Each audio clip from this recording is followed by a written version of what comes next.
Welcome and welcome back to the Marketing Made Inclusive podcast. I have an amazing guest this week, and we're kind of swapping roles because last time we spoke, I was on her podcast. Now she's on mine. I don't think I had one back then either. No, I So, don't think you did. anywho's, I'm welcoming Teresa to the podcast. Teresa Heath-Wareing. Did I say it right? Wearing, but it's Wearing. fine. Don't worry. It's always the first thing. It's either my dyslexia, and I'm just like, oh no, let me correct myself. But yes, All Teresa, good. let our amazing audience know a little bit about you and what you do. Well, first off, thank you for having me on. I am very excited to have this conversation with you. I am, I guess, a marketeer. That is what my job has been for a very long time. I did a degree in marketing almost 20 years ago, which is just like, really? Am I really that old? And then from there, I did kind of every marketing role you can imagine. I worked for teeny tiny companies where we had no budget, no team, and I used to do fax campaigns. That's it. You heard it right. Fax. Facts, like Fax. checking. No, as in a fax machine, right? Uh, So if people think email marketing is annoying, could you even imagine? And I worked for a car company that basically sold cars mhm. to dealers all over the country, and we would send them a price list out, which basically listed every single car we had available, which was hundreds, and the price of them, right? And some details. And so those pages could be anything up to like 10, 15 pages long. So you'd be sat there in your office and suddenly your fax machine would start chucking out pages after pages after pages after pages. Like, could you even imagine that Oh kind of my marketing days. back in the day?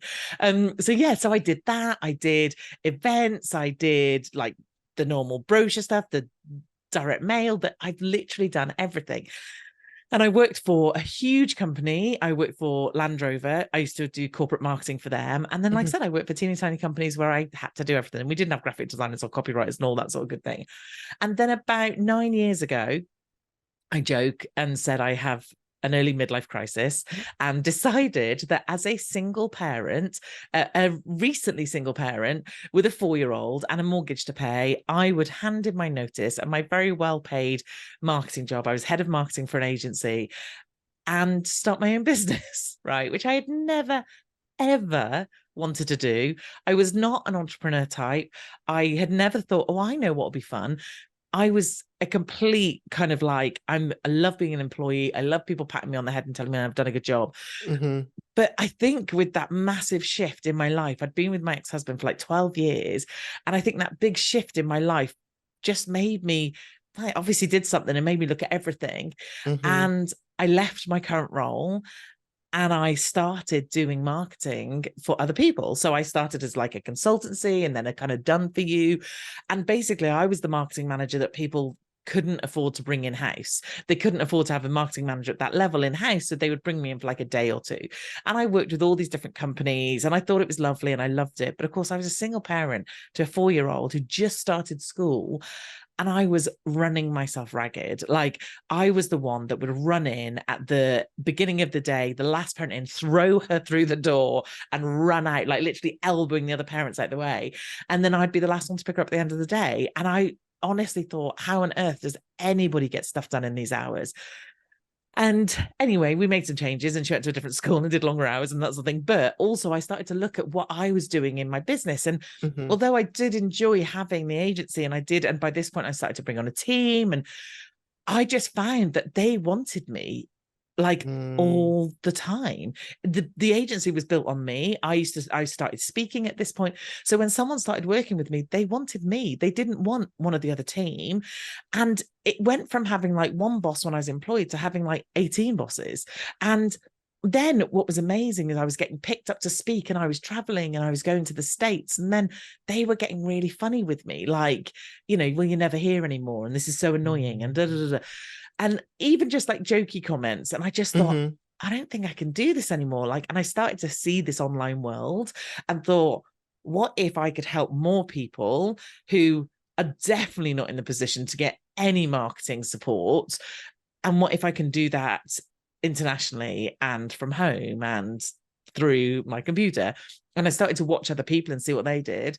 Mhm. And about 2 years after I started my business, I went to my now husband, I got remarried, and said to him, you know how, we've created this nice agency and we're bringing in good money. Any chance I can fire my clients and go back to scratch again? Mhm. And he luckily had way more faith in me than maybe I did. And we did. So then I started my online business, which was like starting a brand new business all over again. Because again, my email list was not the right email list. My Mhm. followers were not the right followers. Because I had people who wanted me to physically do the work for them. Whereas what I wanted to do was work with people who didn't have the budget. They were starting off on their own, or they were just them and they didn't necessarily have the budget. They just needed some support and do that. So I had to basically start the entire thing. But from then on till now, I have had an online business. I help amazing business owners who have gone on to do huge things. Or they've managed to build a business that fits around their family and their life and they love it. So yeah, that's kind of what I do in a nutshell. That is a journey. Wow. I know. It felt it. Oh, I relate so many levels, but in smaller case, because I remember when we started expanding our team in social media management agency, I was just like, there's something I'm not liking about this. Yeah. I don't know what it is. And then It's it's hard. hard. And I wanted an agency. Like, I don't know about you, but when I first started, I dreamed of the days where I would have, because I work for Land Rover. We work with the biggest and best agencies in the country, right? Mhm. So I'd been to their offices in London and seen their bean bags and their snooker tables and their slides and all this sort of stuff. And I'd got visions of that's what I'm going to have. I'm going to have the big team. I'm going to have this. And then I started to realize that actually that might be someone else's dream, but actually that's not mine. That I didn't Mhm. want all that because I'm such a control freak that I found it so difficult to hand anything off. And actually I enjoyed the helping them bit. I didn't want to do the done for you bit anymore. Yep.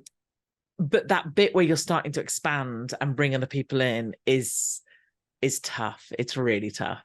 It's so hard, especially when you can see the thing in a certain way. And it sounds like because you've done so many roles, you might have the similarities to me where you may not have specialized in the thing, but you can see what's off in it. Mm-hmm. And if they can't, I'm like, why can't you see this tiny? And I just kept going back and forth of, okay, they're going to learn and adapt, but they still need to do it that the way we do it because your face and your name is on it.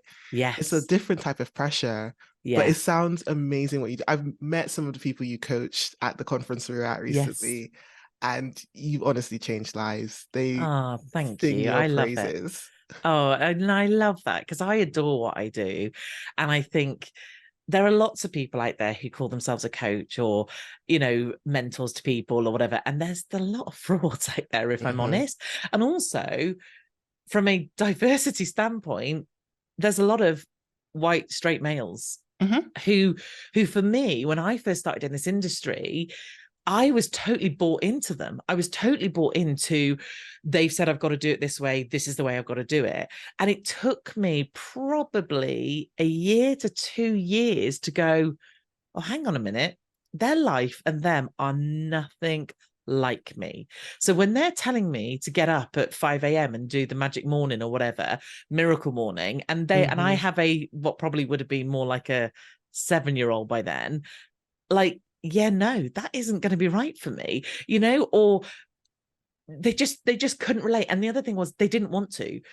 They were so straight-minded of like, this is the way you do it, this is how you should show up, this is the kind of language you should use, this is the systems and the processes, and this is how you should be on social media. They didn't even want to start to think about how someone might differ, and not just from a actually, they were a male and I'm a female, or they don't have children and I have children, but literally any nuance of difference, they weren't interested.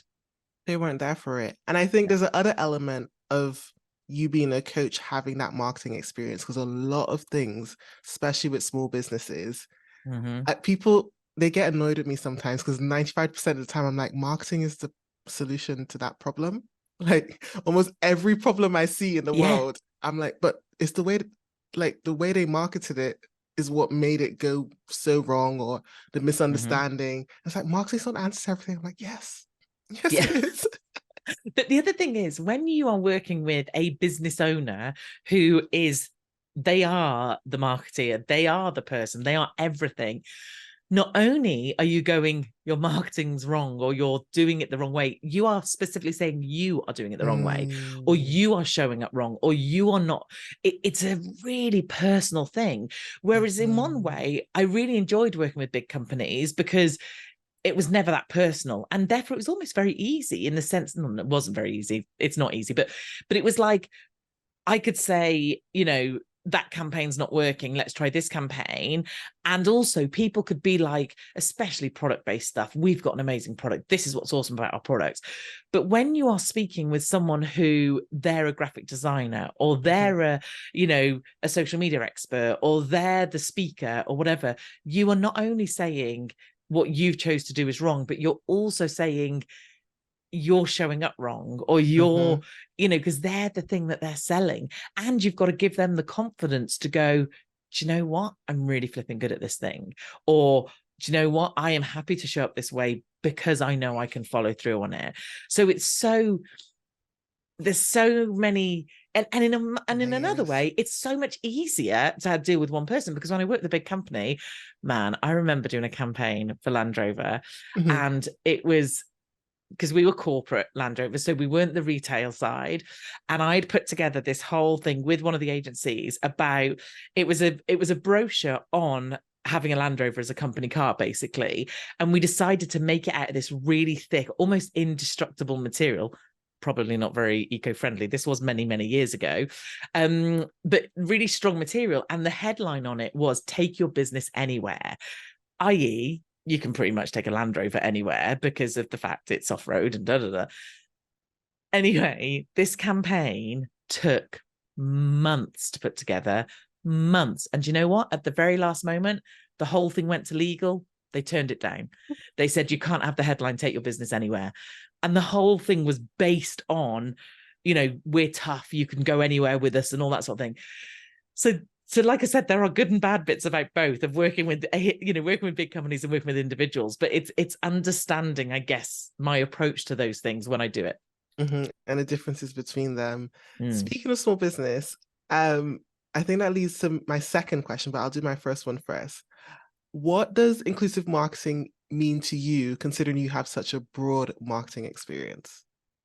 So it's a really good question. And do you know what? Like, before you came on my podcast, and you were the first person to come on and talk about inclusivity and marketing and how all that fits together. And if you'd asked me then, I'd have been terrified to answer. I'd have been terrified to answer because I wouldn't have wanted to get it wrong. And Mhm, it wouldn't be out of trying to get it wrong. It would have been that genuine, like, I don't want to mess this up.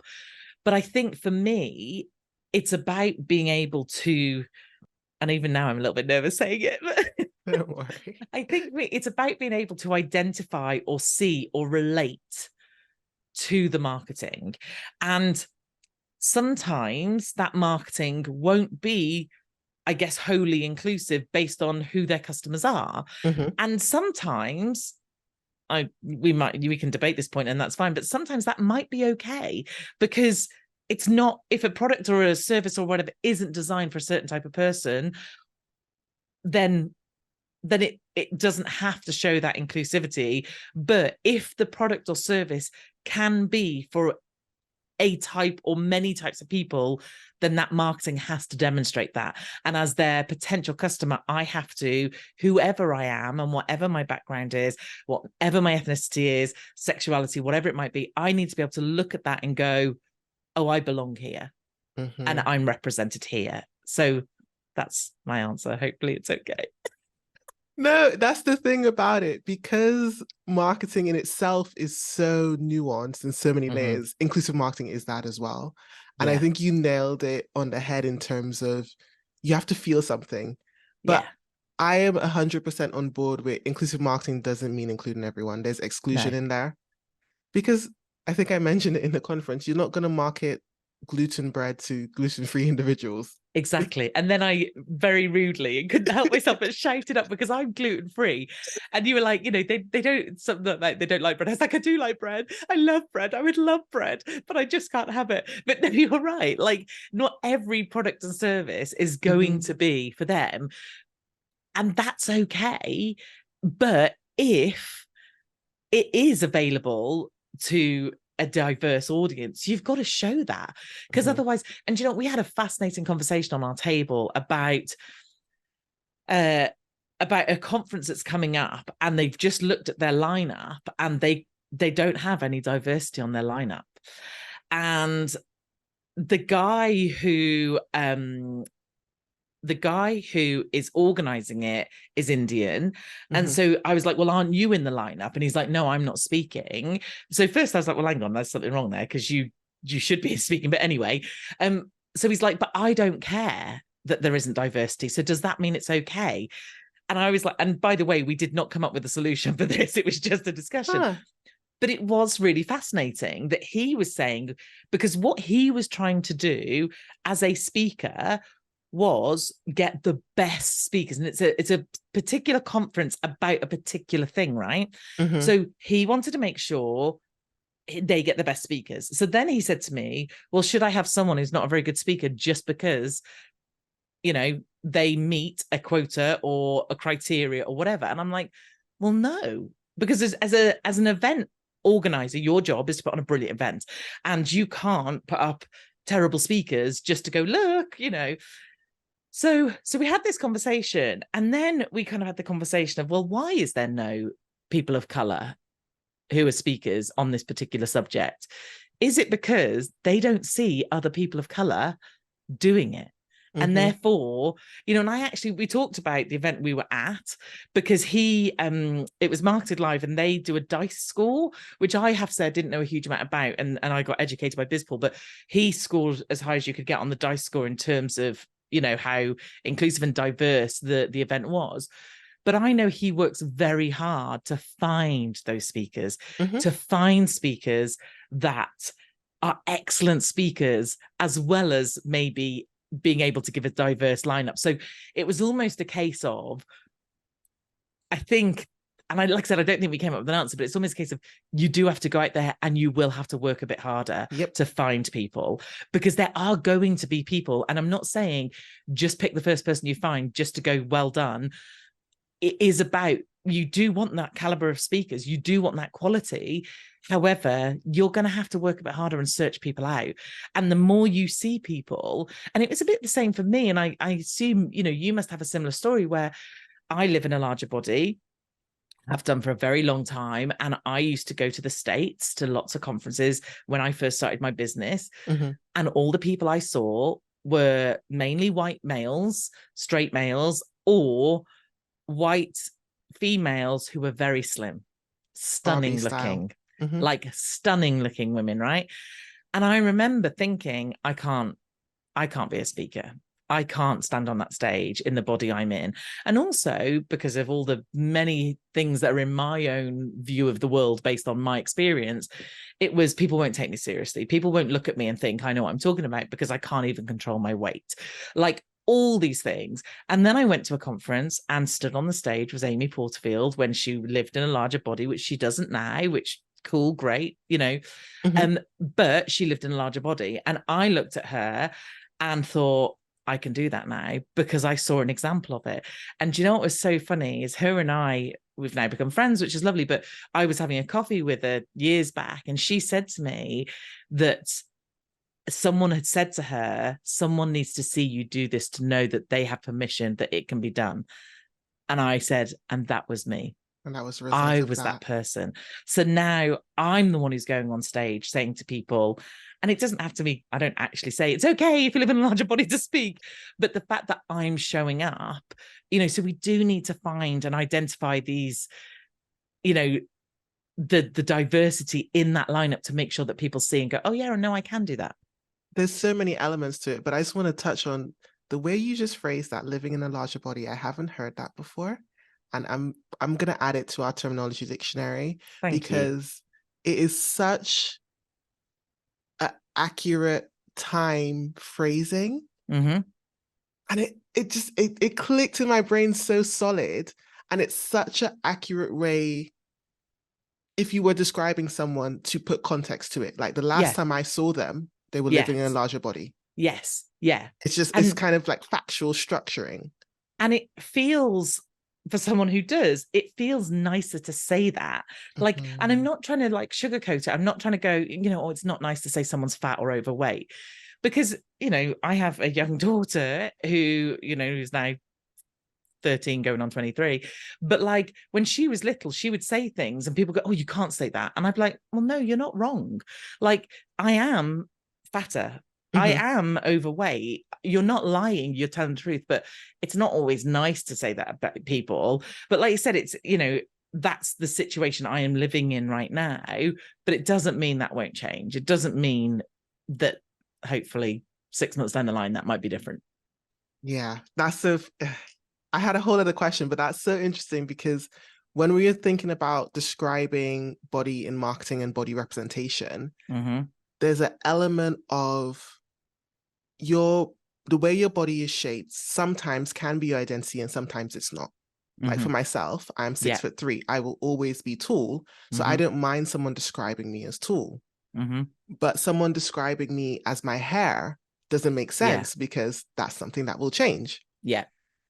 And there's just so many elements of it where sometimes we attach things to people's identity when it's a changeable thing if they want it to change. Yeah.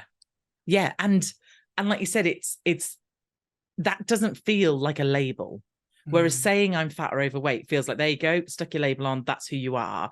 Like, and like you said, your height is not going to change, hopefully, because that would be something drastic if That'd it be did, really weird. but like that is a kind of factor which is always going to be a fact. Whereas someone's body shape and the body in which they live in can change depending on what happens in their world. Mm. Um, and I do think there's a real negative connotation to when people say you're fat or overweight, that the words we naturally imply to those things are awful, like, and they don't feel nice. Whereas actually, one thing that I've done myself and a lot of my education has been around reasons, and I have reasons why I live in a larger body, Mm. and it is nothing to do with calories in, calories out.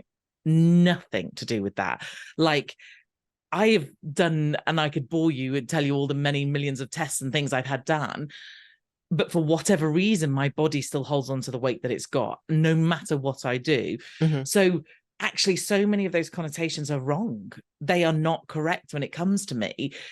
And that actually has nothing to do with my size. Like, I don't eat an excessive amount like people might imagine. I don't exercise an excessive amount either, but neither do lots of people that Mhm. maybe live in a smaller body. Like, and I just think there's so much more.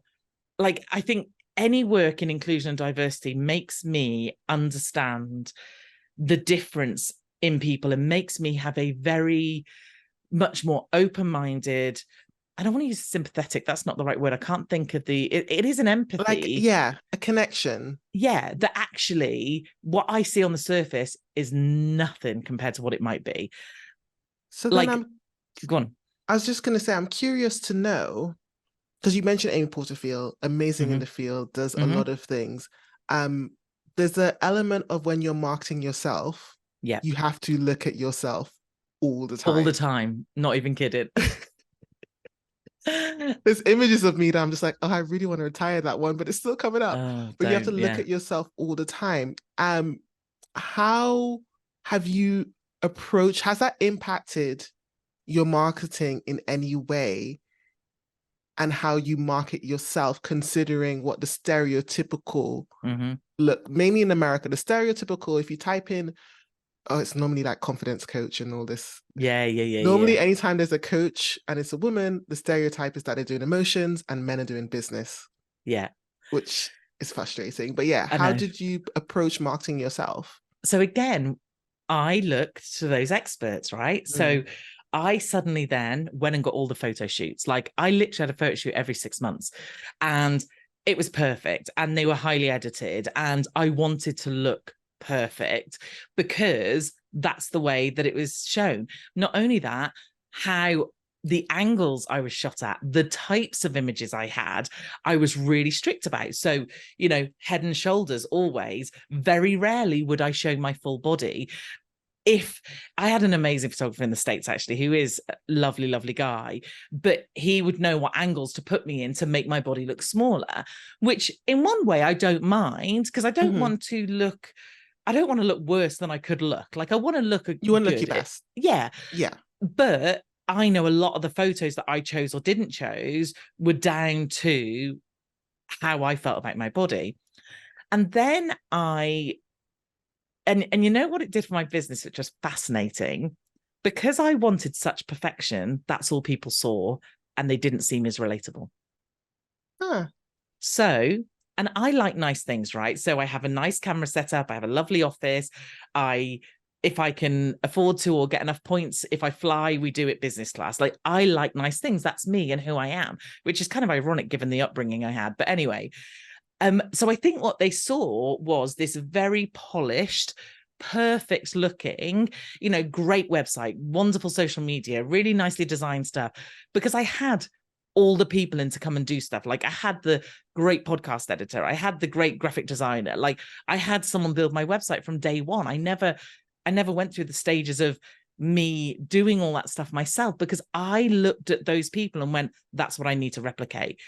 And then as time's gone on, I've realized that actually that has done no favors to my brand, because I am very approachable. I'm very human.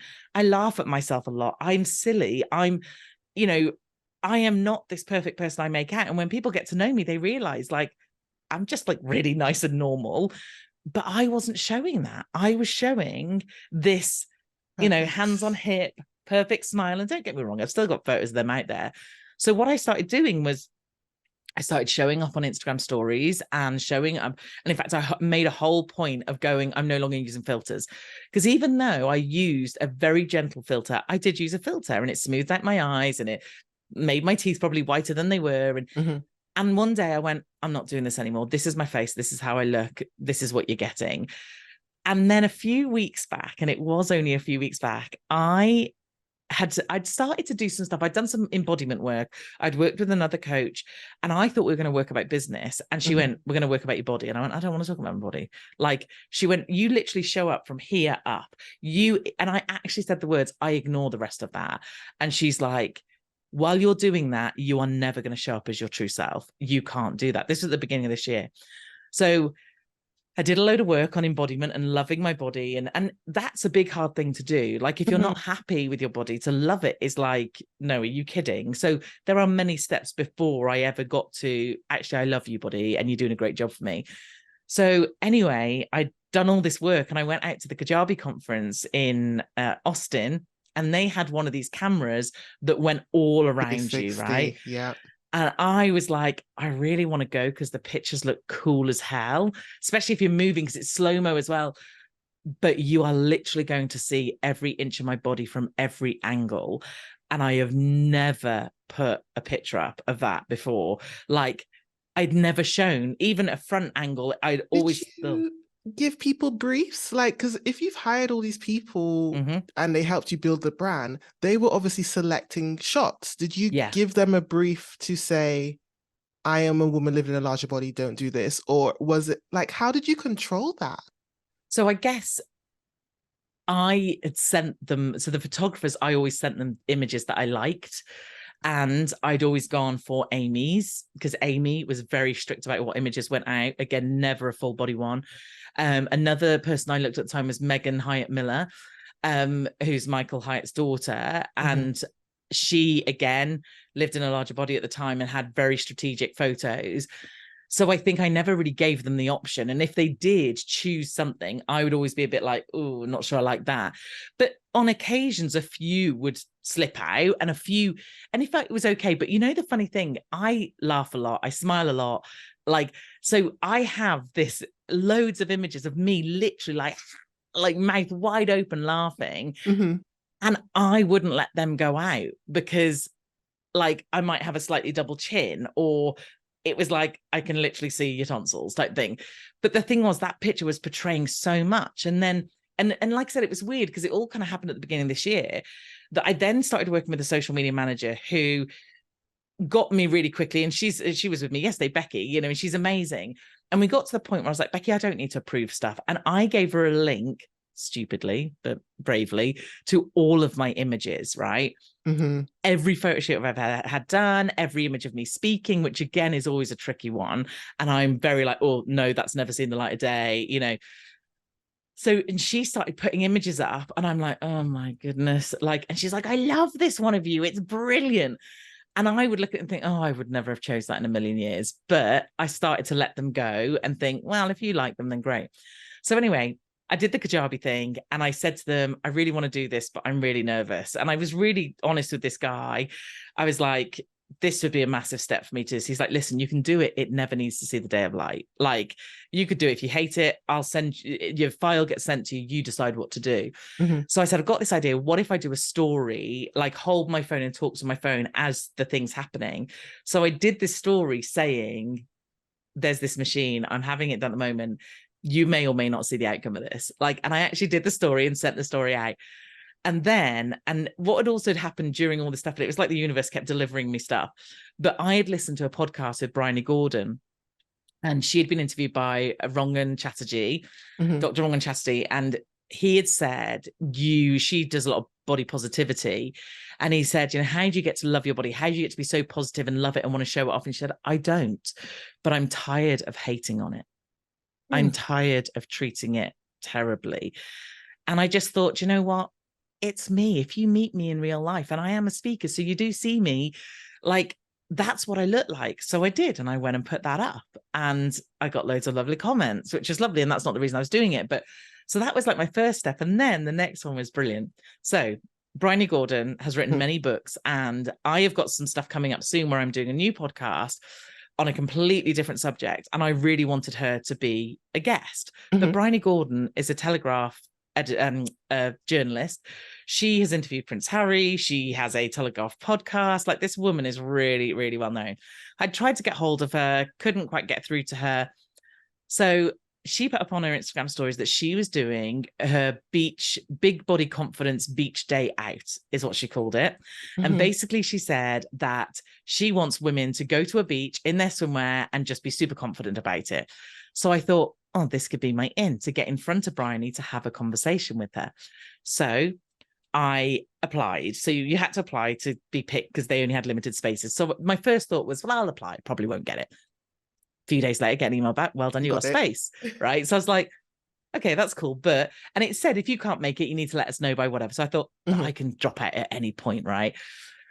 So then they did a competition with Curvy Kate, who does plus size swimwear and underwear, and who, by the way, are excellent body advocates in terms of their branding and their design and that sort of stuff.